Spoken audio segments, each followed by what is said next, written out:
Terlebih dahulu saya mengucapkan selamat sejahtera kepada pensyarah khusus iaitu Dr. Regina binti Abdullah. Ini merupakan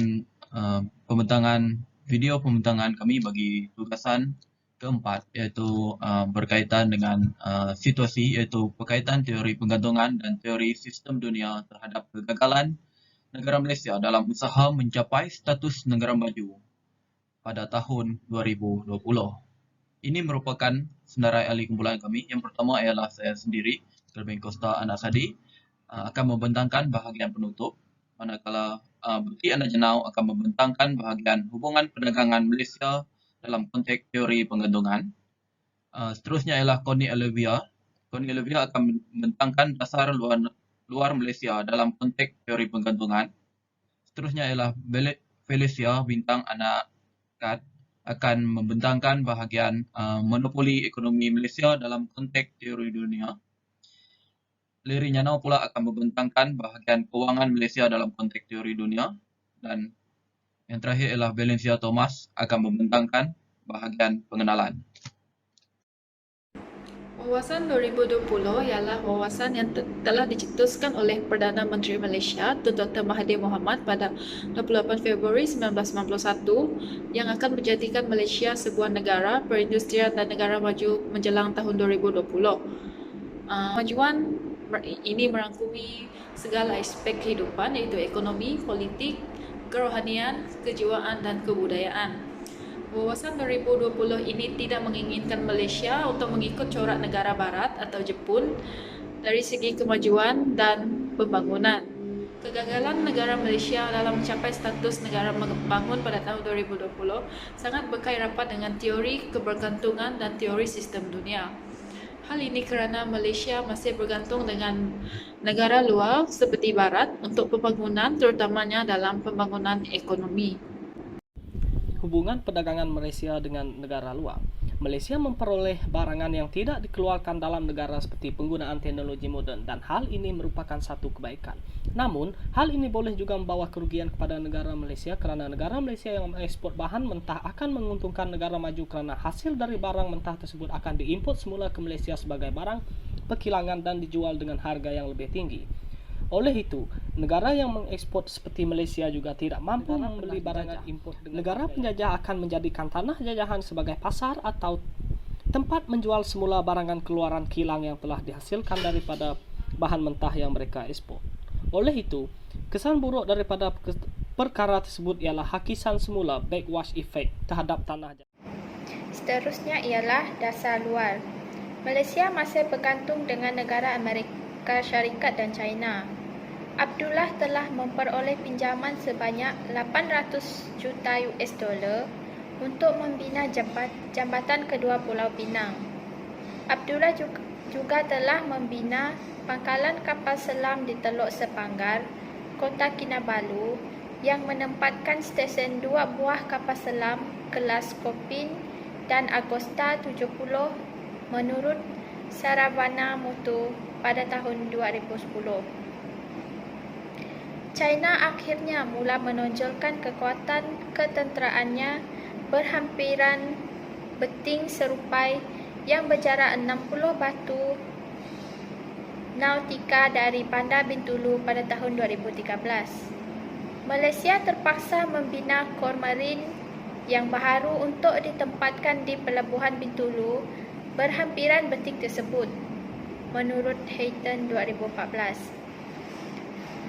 Bantuan perlindungan Malaysia pula, Malaysia juga telah secara tersiratnya dilindungi dari kuasa China menerusi lawatan kapal-kapal perang milik Amerika Syarikat sebanyak 50 kali setahun, yakni suatu perlindungan nilai keras yang dijalankan secara tidak langsung. Pentagon juga telah membekalkan Malaysia dengan kelengkapan radar yang bernilai berpuluh juta dolar, menurut Kaplan 2014. Kegagalan wawasan 2020 Malaysia dalam konteks teori sistem dunia dari segi kewangan Malaysia. Teori sistem dunia adalah pendekatan politik yang sangat tinggi terhadap masalah pembangunan ekonomi di dunia ketiga. Malaysia bergantung terhadap dana kewangan antarabangsa iaitu IMF.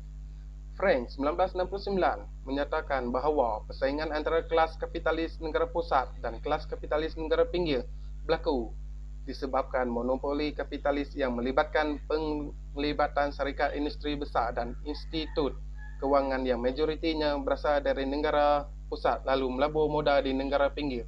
Seterusnya, persaingan antara kelas kapitalis negara pinggir dan kelas kapitalis negara pusat tidak mungkin akan dimenangi oleh kelas kapitalis negara pinggir disebabkan oleh kebergantungan mereka kepada kelas kapitalis negara pusat. Rozaiman 1999. Selanjutnya, kebergantungan kelas kapitalis negara pinggir terhadap modal, kepakaran dan teknologi yang dimiliki oleh kelas kapitalis negara pusat menggagalkan usaha Malaysia untuk mencapai wawasan 2020 terutamanya dari sudut ekonomi dunia. Kegagalan wawasan 2020 Malaysia dalam konteks teori sistem dunia juga dipengaruhi oleh monopoli ekonomi di Malaysia. Teori sistem dunia membunuh dinamisme ekonomi kawasan mereka dengan menggunakan terlalu banyak kelebihan pemimpin untuk mengekalkan birokrasi mereka. Dalam ekonomi dunia kapitalis, tenaga politik digunakan untuk mendapatkan hak monopoli. Oleh kerana itu, pengoperasian pasar adalah bukan penggunaan bebas, tetapi tetap beroperasi bagi memberikan insentif untuk meningkatkan produktiviti dan semua mengikuti perkembangan ekonomi moden. Seterusnya ialah ketidakadilan politik di Malaysia. Di Malaysia, walaupun rejim menegaskan bahawa mereka bersifat demokratik dan mudah didampingi melalui sisi sosiopolitik, tetapi apa yang berlaku adalah sebaliknya. Hal ini dapat kita kaitkan dengan pemerintahan parti politik negara iaitu Barisan Nasional yang bertahan selama 61 tahun dan hanya dapat dijatuhkan pada pilihan raya umum Malaysia yang ke-13. Kegagalan. Okey, secara kesimpulannya, Malaysia seharusnya mencontohi negara Jepun untuk membangunkan negara agar tidak lagi bergantung kepada negara maju yang lain. Negara Jepun merupakan negara pertama yang mengalami pertumbuhan ekonomi yang pesat selain daripada negara Eropah dan Amerika Utara. Negara Jepun telah mengalami pertumbuhan ekonomi yang pesat sejak tahun 1950 hingga 1973. Walaupun negara Jepun pernah mengalami krisis ekonomi disebabkan Perang Dunia dan bencana alam, tetapi negara tersebut masih boleh membangun untuk memperbaiki keadaan ekonomi tersebut. Berbeza dengan negara membangun yang lain, Jepun merupakan salah satu negara Asia yang mampu menghasilkan sumber dalam negara dengan sendiri tanpa perlu bergantung dengan negara-negara barat seperti Eropah dan Amerika Utara. Hal ini dapat dilihat apabila negara Jepun mampu mengeluarkan kenderaan hasil buatan negara sendiri seperti Toyota, Honda, Isuzu dan Suzuki. Kesan daripada pengeluaran jenama-jenama kenderaan tersebut ianya telah menjadikan ekonomi negara Jepun semakin pesat dalam perindustrian. Hal ini telah menjadikan Jepun dikenali di seluruh dunia. Jelaslah bahawa negara membangun yang lain haruslah mencontohi negara Jepun dalam membangunkan negara sendiri agar tidak saling bergantung dengan negara luar, terutamanya negara Malaysia.